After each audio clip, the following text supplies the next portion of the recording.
Upanishads. Some people like that. There's a bunch of different books that people read. There's no one central book. Wes? Can you talk about like the yogas?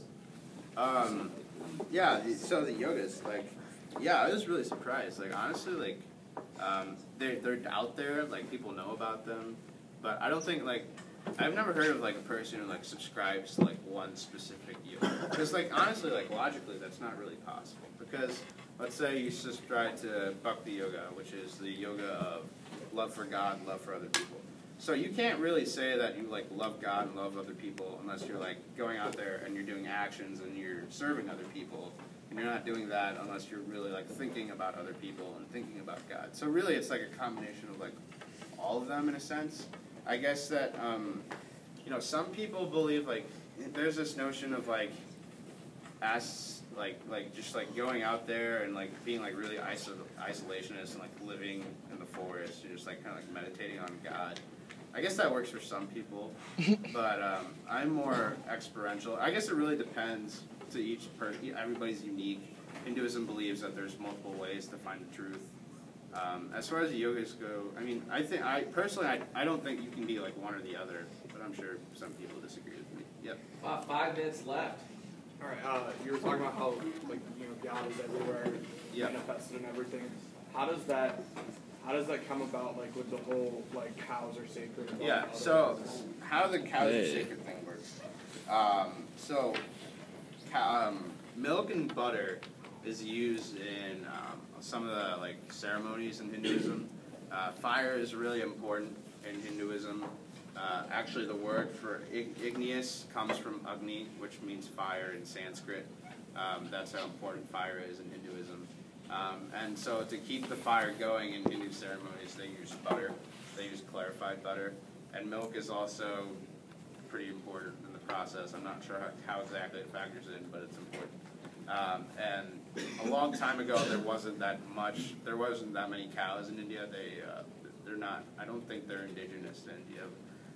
And so to protect the population of cows, they just said cows are sacred. You can't kill them. And that just kind of stuck around to today. Today, there's a ton of cows in India. India is actually the world's largest exporter of beef. Probably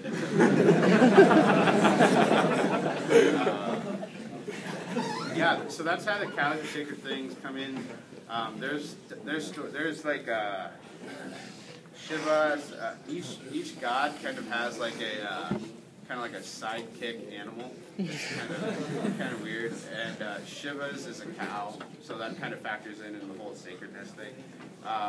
So yeah, I think it's more than just like, it's not like, you'll never see like we don't specifically like worship cows. Like when I see like when I drive past the farm and I see a cow, I don't like get out of my car. That's not how it works. But it's just this it's probably more like tradition and culture than it is just like straight up religion. Yes? So, kind of going back to the reincarnation stuff, with like becoming one with God, and, like, it almost sounds like nirvana, but it really is. Nirvana is basically the same thing. It's just it is the same. Okay, and so then how do you achieve that? Like, you achieve it. So you have to work towards like a connectedness to God in life. So you have to be like seeking a spiritual, like, because you don't get to, and like, so that's what I'm saying, like, you have to like reach a spiritual connection with God. So that's like clear, like that's every religion right there. The thing is that Hinduism, it has no like specific way. So that's the thing, like some people go into the forest and just like meditate for years.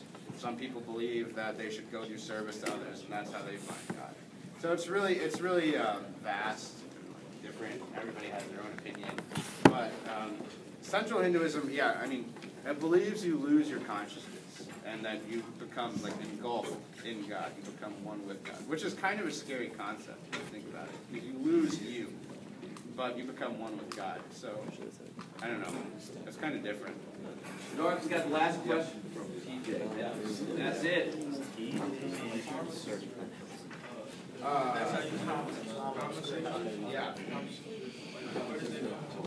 Well, the Kama Sutra has like nothing to do with Hinduism.